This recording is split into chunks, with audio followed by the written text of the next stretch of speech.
Iniciamos el mes de septiembre, como debe ser, el noveno mes del 2021. Ya prácticamente se acabó el año. Hola, ¿qué tal? Yo soy Fabio Andrés López, director de Entorno Digital, saludándolos con el mayor gusto de siempre para presentarles nuevamente a nuestro invitado que estuvo la semana pasada hablando de Oficina 2.0. Él es Juan Pablo Burray, gerente de desarrollo de negocios para Latinoamérica de la empresa Panduit. Aquí le damos la calurosa bienvenida de nuevo, doctor Juan Pablo, nuevamente bienvenido a su casa de Entorno Digital. Hola Fabio, buenos días a todos. Muchísimas gracias por la invitación. Bueno, Juan Pablo, hoy vamos a hablar de otro tema súper interesante que, digamos, es el factor esencial de la transformación digital en el mundo entero, más que todo en épocas de confinamiento, en épocas de contingencia. Y hablamos de los centros de datos, esos que están detrás de la Internet, esos grandes volúmenes de datos. Sin embargo, mucha gente no comprende muy bien el concepto, cómo funciona, a qué se dedica. Yo quisiera que el doctor Juan Pablo Borray nos hiciera una breve inducción sobre qué son los centros de datos, para qué sirven, cómo funcionan y cuál es su principal objetivo.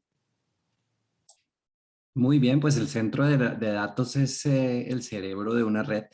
El centro de datos es el lugar donde se concentra toda la información, todo lo que nosotros hacemos en Internet o en nuestras redes sociales o donde sea, todo va a ir a parar en un centro de datos. Entonces ese es el lugar donde se almacena la información, donde se guardan las fotos, la música, todo lo que nosotros, como te decía, movemos, los archivos que subimos, todo va a ir a parar a un centro de datos y es el lugar, como te digo, donde se almacena, se procesa y se resguarda pues la información, ¿no? En general. Y es muy importante porque, como te digo, es el cerebro de cualquier red. Entonces, sin un centro de datos, pues es casi imposible, ¿no? Poder hablar de Internet, por ejemplo, o de cualquiera de, de estos conceptos que conocemos hoy en día.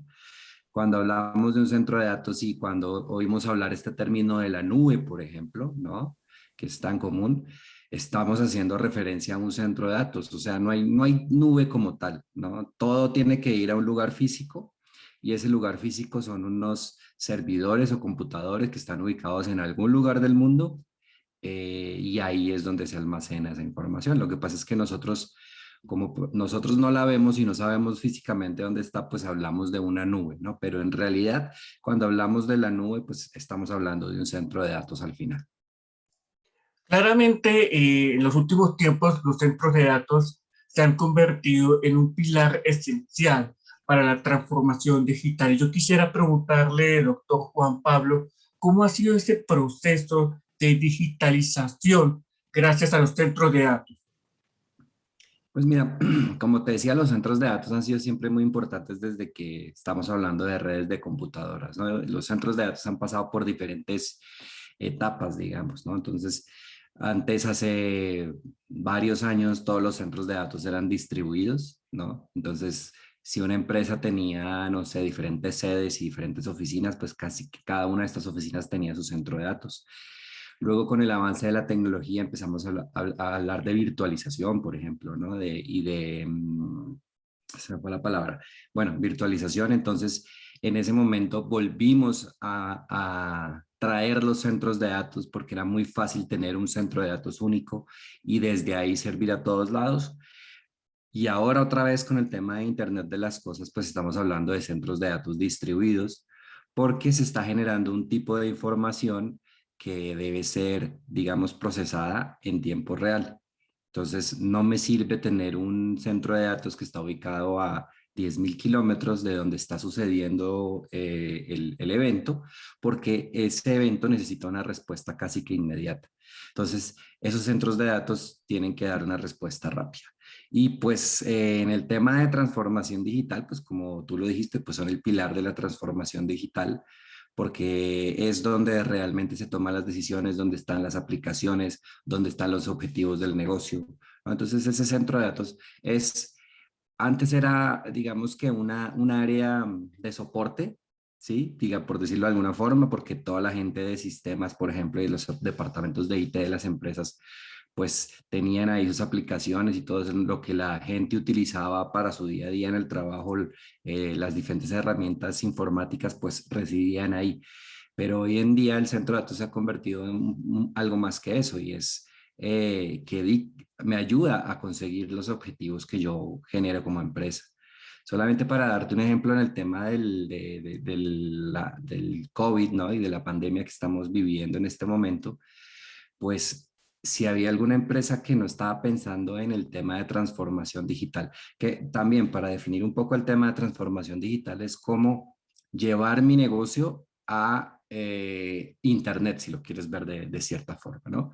Es dejar de ser el negocio, digamos, local, ¿no? Donde mis clientes van porque pasan todos los días por ahí o me conocen, hacer un negocio donde puede estar disponible para cualquier lugar, para cualquier persona en cualquier lugar del mundo. Entonces ese es el tema de la transformación digital y aprovechar todas esas herramientas tecnológicas que existen hoy en día, pues para sacar provecho de ellas, ¿no? Y obviamente, pues eso va a requerir ciertas cosas. Lo mínimo que requiere, por ejemplo, es que yo tenga un conjunto de redes sociales para anunciar lo que hago, ¿no? Si yo no tengo eso, que es lo mínimo, pues imagínate, va a ser muy complicada. Y de ahí en adelante, pues yo podría llegar hasta automatizar todos los procesos, las tiendas en línea, todo lo que es la parte de almacenamiento, si es que tengo algo, si produzco algún bien, ¿no? Entonces, en ese sentido, pues la transformación digital es un poquito, ¿no? Eso, ¿no? Llevar un poquito mi negocio más allá y subirlo a la red. Entonces, en ese sentido, por ejemplo, el año pasado, cuando pasó todo el tema de la pandemia y pues que nos encerraron y que la gente no podía ir a sus oficinas, pues, ¿qué pasó? Las empresas se vieron obligadas a pensar en eso, en, bueno, ¿qué hago yo ahora? ¿Puedo seguir vendiendo o cierro la empresa? Y así como hubo muchas empresas que cerraron, hubo otras que se montaron en este tema de las herramientas tecnológicas y de la transformación digital y no solamente sobrevivieron, sino que crecieron mucho por aprovechar este tema, ¿no? Pero otra vez, para poder hacer todo eso, yo necesito un lugar donde tenga la información, donde tenga todas esas herramientas y ese es el centro de datos. Ya que estás tomando el ejemplo de la pandemia durante el último año, ¿cuál ha sido el impacto de los centros de datos en todos los sectores? ¿Podemos revelar algunas cifras de qué tanto fluyó en todo en este proceso? Fabio, discúlpame, pero es que no te entendí la pregunta porque estoy teniendo problemas aquí con mi conexión de internet. ¿Podrías repetirla? Repito la pregunta, claro que sí. ¿Cuál ha sido el impacto que ha tenido los centros de datos Por durante favor. el último año, ya que estamos hablando de la pandemia del COVID-19? ¿Podemos revelar algunas cifras de cómo fluyó, qué tanto las empresas, los negocios, los usuarios se han tenido que, como tú acabas de mencionar, pasar a una dimensión completamente digital? Sí, bueno, podemos hablar de estimaciones que tenemos nosotros en cuanto a crecimientos de los centros de datos. Ahora, el centro de datos también es, como te decía hace un rato, va a depender mucho de la tipo de información que maneje, ¿no? Entonces, cuando estamos hablando de un centro de datos como un centro de datos Edge o de borde, ¿no? Que no sé si los has escuchado, que son los centros de datos estos que vamos a utilizar cuando entre toda la tecnología 5G. Los centros de datos que se van a utilizar son de ese tipo, ¿no? Esos son los centros de datos que más han crecido y que más proyección tienen de crecimiento. Estamos hablando de arriba de un 50% de crecimiento en los próximos 5 años, ¿no? Es lo que se estima, pues porque todas las aplicaciones que van a generar y todo el despliegue también de la tecnología celular 5G, pues va a hacer que yo tenga muchos más de estos centros de datos, ¿no? Entonces, eso es un estimado que tenemos para ese tipo de centros de datos. Ya si estamos hablando de centros de datos propios, por lo menos, ¿no? Que son los centros de datos iniciales, los centros de datos de las empresas, esos tienen una estimación de crecimiento un poco menor al 10%. Sin embargo, siguen siendo la mayoría cuando sumamos todos los centros de datos sin importar el tamaño, sin importar lo que hacen, los centros de datos propios siguen siendo los más grandes, que son arriba del 70%, la mayoría. Y ahí ya tenemos otros dos tipos de centros de datos, que uno es un centro de datos de colocation, que son estas empresas. Si yo no quiero fabricar o construir mi propio centro de datos, hay empresas que me prestan el servicio de centros de datos, que son empresas, el término se llama colocation, que tú rentas un espacio, alquilas un espacio y allá puedes poner tus equipos y ellos te dan la infraestructura del centro de datos sin necesidad de que tú construyas un centro de datos. Entonces, estos centros de datos también el porcentaje es alrededor del 15% y también tienen un crecimiento estimado también más o menos del 15% en los próximos años. Y hay otro tipo de centros de datos que son los centros de datos de hiperescala o los cloud, los nube que hablábamos hace un rato, que esos son los centros de datos gigantes. Esos centros de datos son los centros de datos que son los centros de datos de Amazon, de Facebook, de Microsoft, ¿no? De Google, que son centros de datos gigantes. Esos centros de datos también son el 15% y tienen un crecimiento estimado más o menos igual en esto. Estos van también a crecer mucho y justamente por el tema de la pandemia fueron los que más crecieron el año pasado, porque, como te decía, pues nadie iba a construir un centro de datos y estas empresas ya estaban listas con herramientas que te decían, hey, estás desde tu casa, no puedes salir, yo puedo trabajar contigo para que tú habilites todas las aplicaciones que tienes a tus empleados y ese centro de datos pues jugó un papel muy importante en todo lo que pasó el año pasado. Entonces, ese es un panorama, digamos, más o menos de lo que pasa en los centros de datos, pero como te decía, aquí lo importante es que el centro de datos no es un concepto único, sino que tiene varios sabores dependiendo del tipo de información que maneje. Otro de los grandes problemas que afronta el mundo es el cambio climático. Últimamente se han visto noticias sobre incendios forestales en algunas de las regiones del mundo. Y la tecnología no es ajena a esto. La tecnología busca contribuir un granito de arena a la sostenibilidad, un término que está hablando muchísimo. ¿Cómo los centros de datos pueden fortalecer o reforzar su enfoque en la lucha contra el cambio climático de tal manera que el planeta pueda estar un poco más tranquilo? Sí, es una muy buena pregunta porque en los centros de datos se consume mucha energía.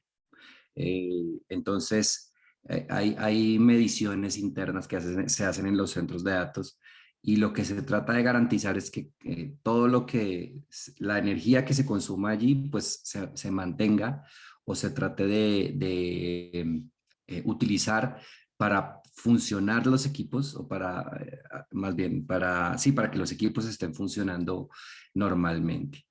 Entonces, el tema aquí es importante porque tenemos dentro de Panduit, por ejemplo, o más bien lo que buscan estas herramientas es disminuir el consumo de energía. Si nosotros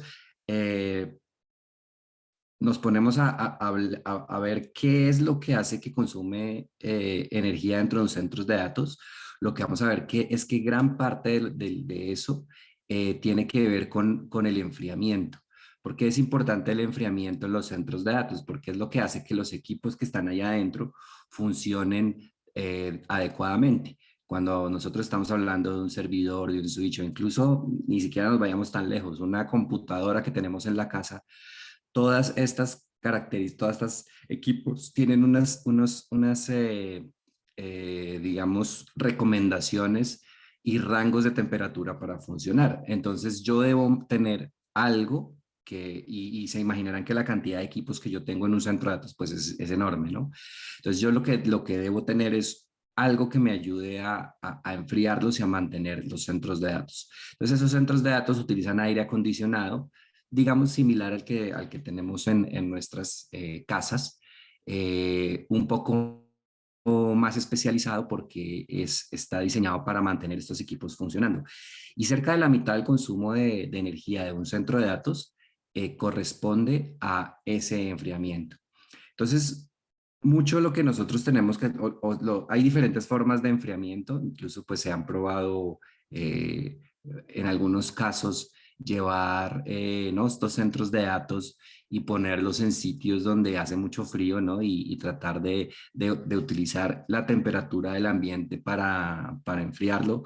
Hay otras formas donde, por ejemplo, a través de agua, yo trato de enfriar los equipos, pero lo que normalmente vamos a ver en el centro de datos es encontrar estos equipos de aire acondicionado, ¿no? Entonces, ya para poder mejorar la eficiencia de estos aires acondicionados, pues dentro de Pandu nosotros tenemos herramientas que nos ayudan a, por ejemplo, a separar las corrientes de aire, ¿no? Porque en un centro de datos se generan corrientes de aire frío y corrientes de aire caliente. Cuando estas se mezclan es donde la eficiencia del aire acondicionado del sistema de enfriamiento pues ya no funciona tan bien.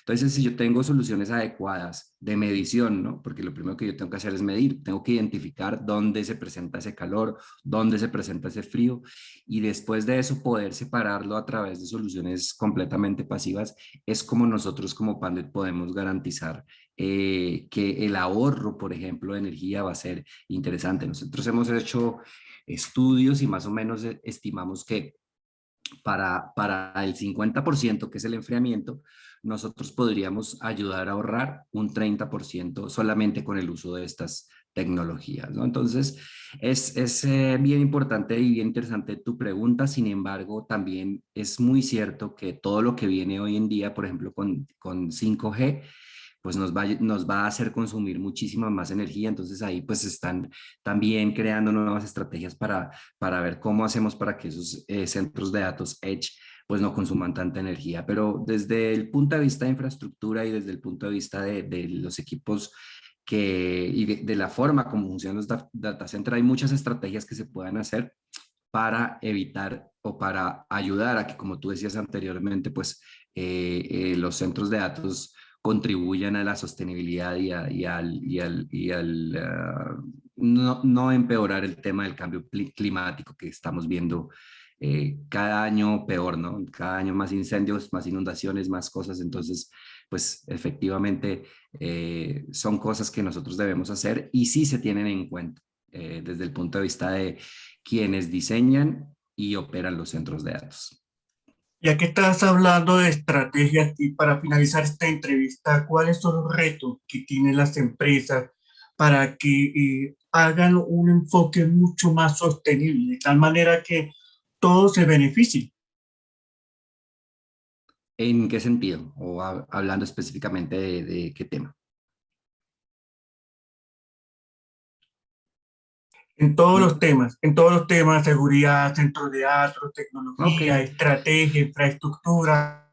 Desde hace varios años ya en el tema de, por ejemplo, de construcción de edificios, se viene hablando de diferentes certificaciones, que no sé si las has escuchado, por ejemplo, la certificación LEED. Es una certificación que está muy enfocada al tema de sostenibilidad, justamente. Lo que hace es al final a un edificio o a una construcción le dan un certificado que dice qué tan amigable con el medio ambiente es, ¿no?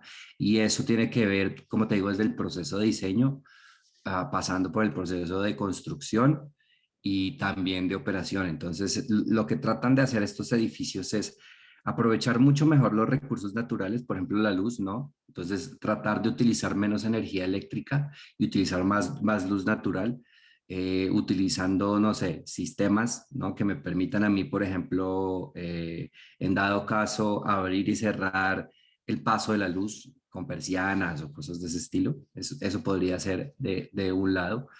Utilizando pues también energías mucho más eficientes como LED, ¿no? O incluso sistemas inteligentes de iluminación que no hagan que las luces estén encendidas todo el día, sino que se enciendan solamente en el momento que realmente se necesita.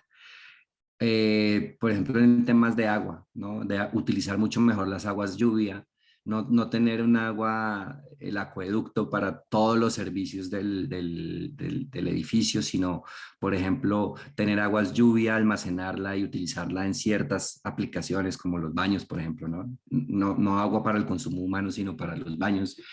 Eh, Incluso en la parte de diseño se habla de qué tan lejos vinieron los materiales con los que se construyeron. Entonces, por ejemplo, ya has visto que muchas veces, no, voy a construir con mármol italiano y no sé qué. Entonces, esta certificación mide incluso desde dónde vienen esos elementos, y entre menos distancia hayan tenido que recorrer los componentes, se les da más puntos porque es menos gasolina que utilizar los camiones que lo transportaron, o los aviones o los barcos o lo que sea. Entonces, estas certificaciones están muy enfocadas a eso, ¿no? Entonces, eso le da también a las empresas, pues, no sé, ese nombre, ¿no? Que están comprometidas con el tema del medio ambiente. Nosotros particularmente en Panduit tenemos un edificio que lo inauguramos ya hace, yo diría, unos 10 años más o menos, y tiene esa certificación, la certificación LEED Gold, es porque hay diferentes niveles. Entonces, ese tipo de temas son los que comprometen a las empresas y las hacen, hoy en día, como tú dices ahorita, tiene para alguien que quiere, por ejemplo, comprar algo de una empresa, si además dice, no, es que esta empresa está comprometida con el tema del medio ambiente, eso también le da un buen nombre en ese sentido. Entonces, existen muchísimas estrategias hoy en día, muchísimas posibilidades para que las empresas de verdad se comprometan con el medio ambiente. Y otro ejemplo, pues, una iniciativa que estamos haciendo es todo el tema de empaques. Entonces, por ejemplo, estamos hablando de empaques eco-friendly ahora, ¿no? Y esos empaques utilizan menos bolsas plásticas, menos cajas, menos, antes cada componente venía en una bolsita separada, hoy en día estamos tratando de cambiar eso, ¿no? Entonces, realmente el tema es por un lado una conciencia social, pero por otro lado, como te decía ahorita, eso también ayuda a las empresas a estar en la mente de los consumidores y que tengan un buen nombre a la hora de, por ejemplo, tener que decidir si comprar una marca y la otra. Puede ser que eso sea un factor de decisión, ¿no? Ese compromiso con el medio ambiente. Doctor Juan Pablo, muchas gracias por todos tus conocimientos, por compartir este enfoque de sostenibilidad y nuevamente agradecido con usted por aceptar la invitación a Entorno Digital.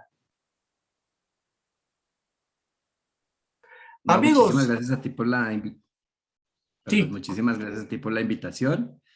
Una disculpa porque hoy sí tuve muchos problemas de conexión, pero creo que la información estuvo bien. Entonces, nada, muchos saludos a ti, muchos saludos a la gente que ve tu canal y pues nada, estamos a la espera de una nueva invitación. Muchísimas gracias. ya lo saben, www.entornodigital.com.co para que se enteren todo lo más reciente de la tecnología. Señores, nos vamos. Pásenla bueno, gracias por estar ahí. Suscríbanse, denle like, compartan y síguenos en Instagram, @entornodigital. Un abrazo, bendiciones. Pásenla bueno. Chao.